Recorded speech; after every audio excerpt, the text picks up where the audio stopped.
In 1845, an expedition of 17 members set out on a journey to the Canadian Arctic archipelago. The goal was to find a shortcut, a sea passage connecting the Atlantic and Pacific Oceans through the Canadian North Pole.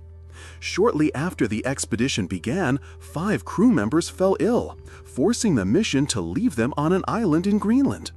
The remaining 129 people continued their journey and were never seen again. For more than a century, the fate of the ships and their crew remained a mystery.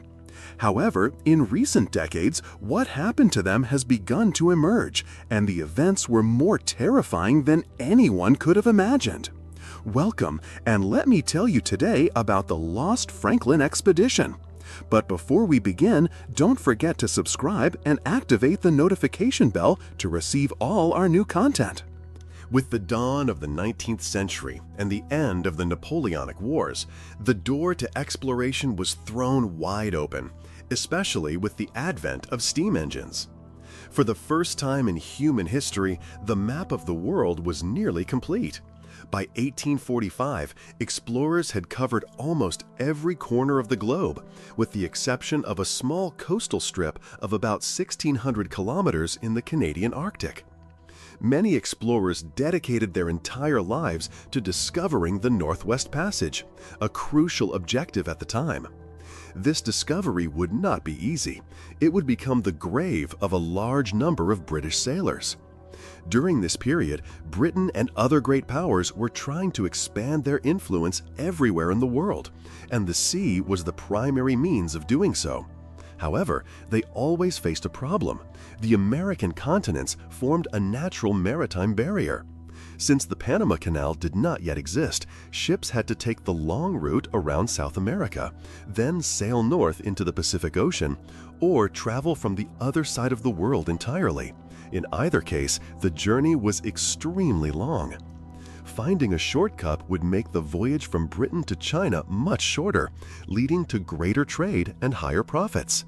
For this reason, discovering a shortcut became a very important goal for the Royal Navy. In the early 19th century, the Navy launched numerous expeditions to try and map this route, but none succeeded in achieving their goal. In the mid-19th century, the Royal Navy decided to make one last attempt, an expedition that would head west toward Lancaster Sound, then south for about 1,670 kilometers.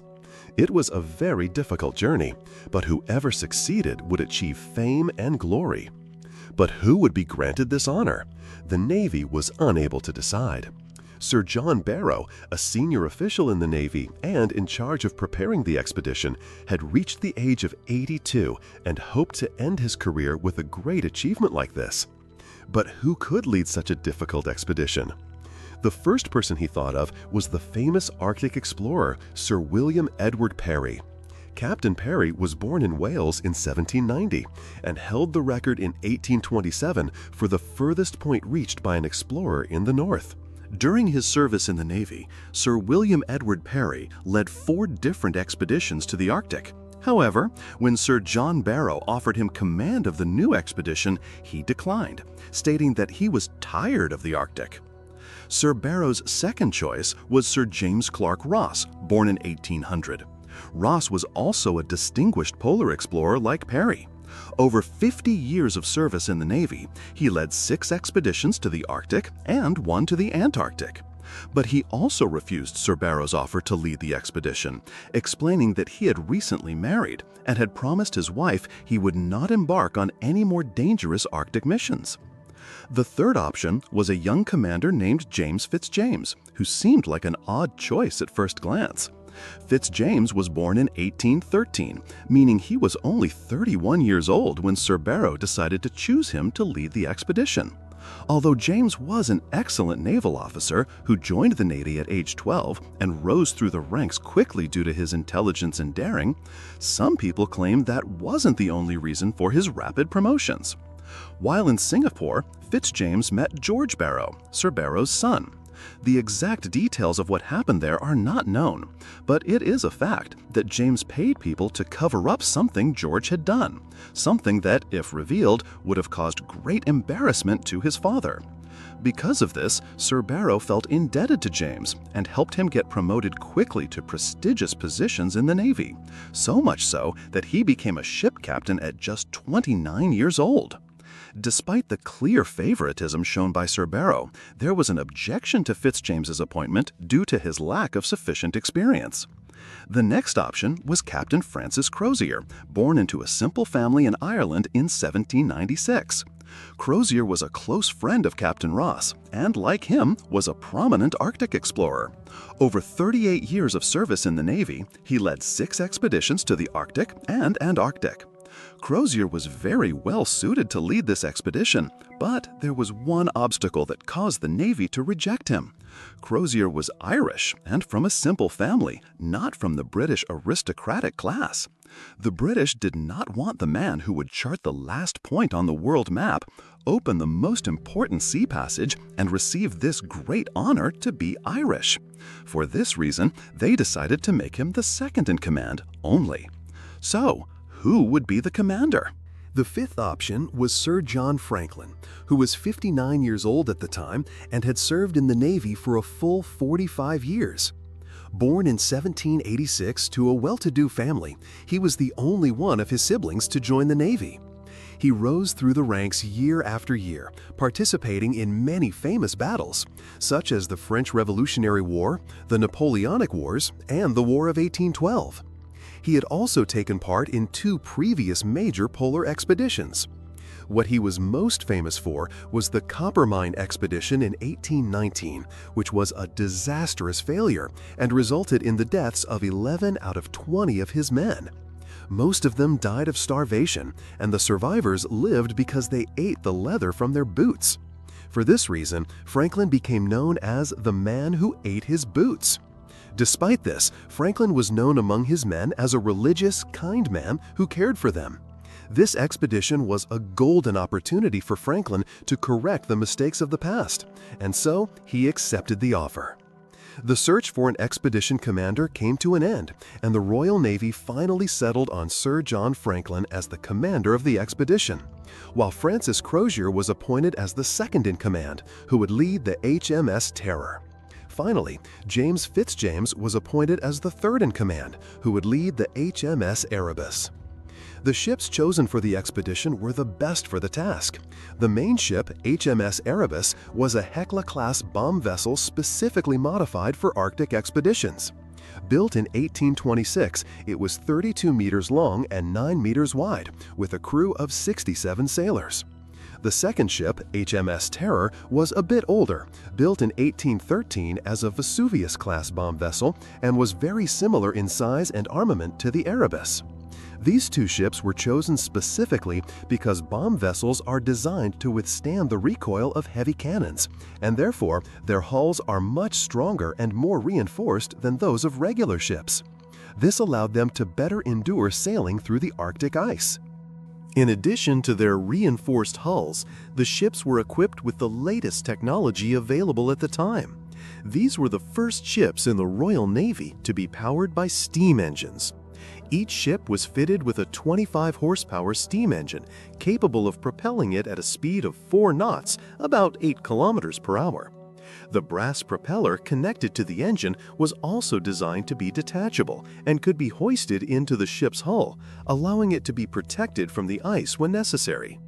The steam pipes from the engine were routed throughout the ship to also serve as a central heating system. These engines consumed about 1 ton of fresh water per hour, which necessitated the presence of desalination equipment on board. This equipment provided fresh water for the engine and also ensured a plentiful supply of drinking water for the crew. The ship's hulls were reinforced with iron plating on the bow and amidships, and the original hull thickness was doubled. One could say that these ships were like a space shuttle for their era, carrying the latest and best technology available at the time. On May 19, 1845, the expedition embarked on its long journey with 134 individuals on board. The provisions were sufficient for the entire crew for a full 3 years, including 2 tons of tobacco, 7,500 liters of alcoholic beverages, and a library containing 1,200 books. Perhaps the most significant contribution of modern technology was canned food. The ships carried 16,000 cans of preserved food.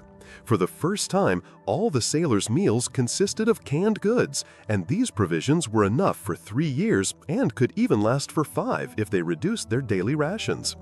The expedition sailed north from London to Scotland, then crossed the Atlantic Ocean to the Whaling Islands on the western coast of Greenland. However, before the expedition reached Greenland, 5 of the crew members fell ill. They were not in a condition to continue the journey, and for this reason, they were discharged and sent back. These 5 were the only ones who truly survived the expedition's fate. During their first days on the island, the crew wrote their final letters to their families in England. The entire crew was excited. They were about to embark on the most important journey of their lives, one that would immortalize their names in history. To be fair, their names were indeed immortalized, but not for the reason they had expected. On July 12, 1845, the expedition set sail with 129 people on board.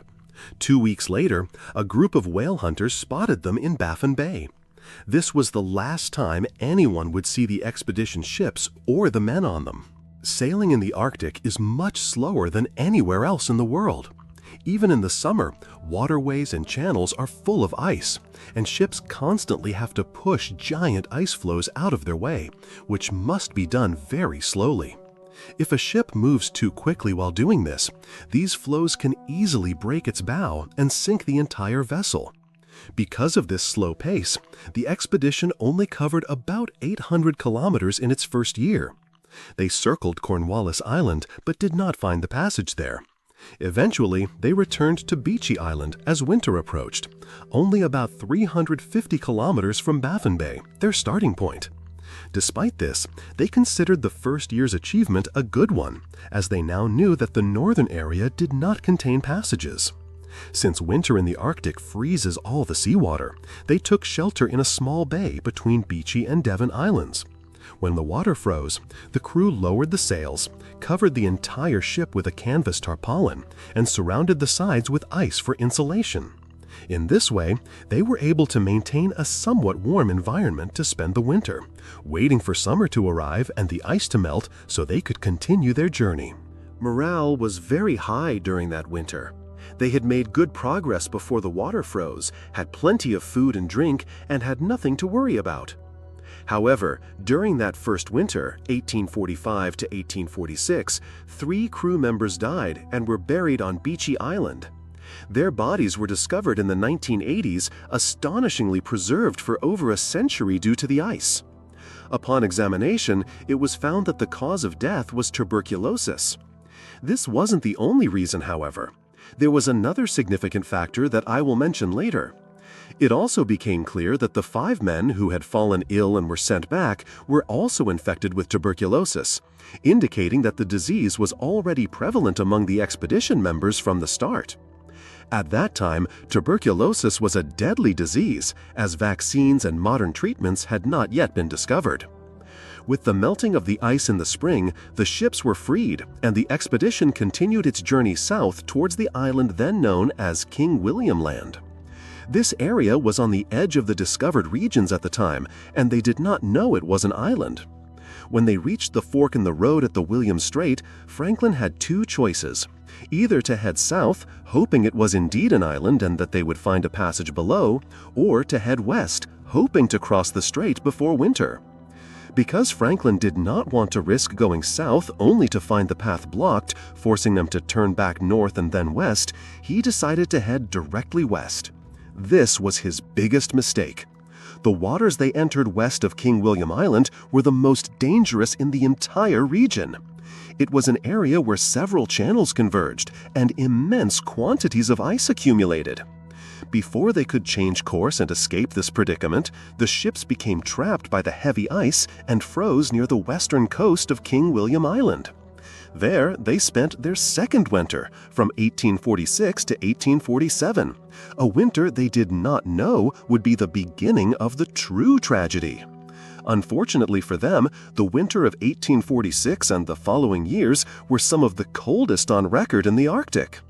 The shock came when the ice around King William Island did not melt in the summer. In January 1847, Lady Franklin, Sir Franklin's wife, began to worry intensely. The expedition was expected to last 1 year, and now 2 full years had passed. She went to the Navy and demanded they send a search and rescue mission to find the expedition. However, the Navy did not see a problem, believing it was normal for an expedition expected to last 1 year to take 2, especially since the mission was provisioned for 3 years. However, Lady Franklin was not convinced and launched a massive media campaign using all her connections to pressure the Navy. Although the Navy didn't know it at the time, the expedition was in dire need of rescue. The second reason we promised to discuss was the food. The canned food they had was not properly sealed. The company responsible for the canning had won a contract to seal 16,000 cans in just 7 weeks, a time frame that the technology of the time could not support. Moreover, the company won the bid by offering a low price, which they could only do because the quality of the cans was poor. The lead used in the solder to seal the cans seeped into and contaminated the food. Furthermore, some of the cans were not sealed correctly in the first place. Although the crew was unaware of this at the time, the food was a cause of food poisoning for many of the expedition members. The bad luck didn't stop there. The pipes used in the water desalination system were also lined with lead. When exposed to salt water, the lead began to corrode and seep into the water they were drinking. To make matters worse, for hundreds of years, sailors had been using bottles of lemon juice to combat scurvy, a common disease among them due to a lack of vitamin C from being at sea for months or even years without fresh fruits and vegetables. But this time, due to the technology that would lead to their demise, they did not bring their usual lemon juice. Instead, they took canned fruits and vegetables, believing they wouldn't need it. Because of the poor canning, these fruits and vegetables lost their effectiveness over time. The sailors might not have felt the effects in the first or even second year, but they were now well into their 3rd year. On May 28, 1847, the expedition leaders sent a sledge team to the shore of King William Island. There, they left 2 messages in 2 stone cairns for anyone who might follow to find.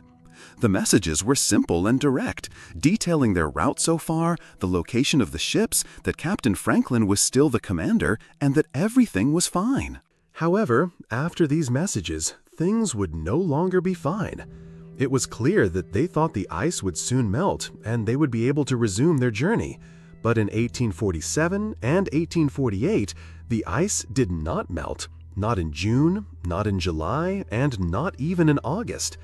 The ships remained trapped for the entire period. During this long, unending winter, the HMS Terror began to sink deeper into the ice. Most of its crew moved to the HMS Erebus with their comrades to keep each other warm and to ration the remaining food. The Terror was then used as a storage for extra equipment and as a makeshift morgue for the bodies that were accumulating day by day. On June 11, 1847, Captain John Franklin finally died. During the winter of 1847-1848, the Navy finally began to act. The media campaign had been running for a year, accusing the Navy of inaction, so they had to do something. In early 1848, a search and rescue mission was launched, entering the area from 2 directions, from the Atlantic Ocean and from the Pacific Ocean. James Ross, one of the candidates who had refused to lead the expedition because he was a newlywed, participated in this search. This time, he went out in an attempt to save his close friend, Francis Crozier. In 1848, after a full 18 months of being trapped in the same spot, unable to move, Captain Crozier, who had taken command after Franklin's death, decided to abandon the ships. He decided to try their luck on land instead of dying one after another on board. 104 crew members placed small boats on sleds, loaded all their necessities onto them, and began their journey south on King William Island. The plan was to reach the Back River, about 240 kilometers away, and once there, to use the boats to travel to the nearest trading post. On April 25, They reached the stone cairns where they had left their earlier messages. They updated the messages to read as follows. The ships Terror and Erebus were abandoned on April 22nd, 30 kilometers northwest of this point, after being trapped by ice since September 12, 1846, until now. The crew currently consists of 105 people under the command of Captain Crozier. The total number of deaths so far: Captain Franklin, 9 officers, and 15 crew members. Signed, James Fitzjames, captain of the Erebus. The overland journey began, and the men started pulling sleds, each weighing over 3 tons. They walked sometimes on ice and sometimes on rocks in freezing temperatures. The situation was as bad as it could be. All the men were suffering from general weakness due to malnutrition and lead poisoning, and many were slowly dying from scurvy. Throughout the planned journey, one man would die after another. At first, when someone died, they would place the body on a sled, but this increased the burden on the rest. Imagine people suffering from food and lead poisoning and scurvy, in addition to those with tuberculosis, forced to walk 240 kilometers in the severe cold. Not only that, but they were also required to pull boats weighing over 3 tons. They couldn't abandon them because they would need them if they managed to reach the river. One by one, the men decided that anyone who became too tired to continue would be left behind, in a tent with a bit of food and a desperate promise that they would return one day. Additionally, small groups separated from the main party. We don't know if they separated intentionally, if the main group abandoned them, or if they got lost from each other due to the icy weather. What we do know is that more than 20 bodies were found along the coast of King William Island, and bodies were discovered in more than 12 different locations. In 1850, a group of Inuit people, Eskimos, found an abandoned ship, which was later confirmed to be either the Erebus or the Terror. When they entered the ship, they found a number of bodies in their beds. This discovery led investigators to believe that some of the individuals who had separated from the main group returned to the ship and decided to die there, preferring it to dying out in the open ice. When the Inuit people were asked about the expedition, they provided some very strange testimonies. They claimed to have seen a group of men eating human flesh, specifically the bodies of their deceased comrades. They also reported finding a mass grave containing more than 30 bodies, all of which showed signs of mutilation, indicating that their colleagues had eaten them after they died. When the British Navy heard this, they completely dismissed the idea, calling the Inuit liars and savages and claiming that it was impossible for civilized Britons to commit such acts. In August 1850, search parties found the graves of the 3 men who were buried on Beechey Island at the beginning of the journey. At that point, they were certain that something terrible had happened to the expedition. After this discovery, the search and rescue mission became more important than discovering the passage itself. More than 10 ships were launched in a search and rescue operation for the lost Franklin expedition. Several of the rescue ships suffered similar accidents over the years. Astonishingly, one of these ships, under the command of Captain Robert McClure, accidentally found the Northwest Passage while searching for the expedition, but it also became trapped in the ice. Its crew abandoned it after 2 years, and in 1853, they met the crew of another ship that had also been trapped in the ice. Together, they managed to reach safety. On March 31, 1854, the British Navy declared all members of the expedition deceased while in service. In 1993, 145 years after the search began, a major shock occurred. The last camp set up by the expedition's men was found on the island. When researchers examined the camp, the story of cannibalism recounted by the Inuit was confirmed. They found remnants of human bones with cut marks, indicating an attempt to extract marrow from inside them. Finally, in 2014, the wreckage of the HMS Erebus was discovered, but the ship's condition was completely deteriorated. 2 years later, the HMS Terror was also found. The strange irony is that its wreckage was discovered in Terror Bay, a bay that was honorably named after it, without anyone knowing it had sunk there. But what was astonishing was that this ship was in excellent condition. Initial dives yielded a vast collection of artifacts. In 2020, the entire project was halted due to the COVID-19 pandemic. In May 2022, the research team returned to continue their work. Perhaps the coming years will reveal new details about what happened to the ill-fated Franklin expedition. And so, we have reached the end of the story. We await your feedback, and if you have a story you would like us to tell, please write it in the comments.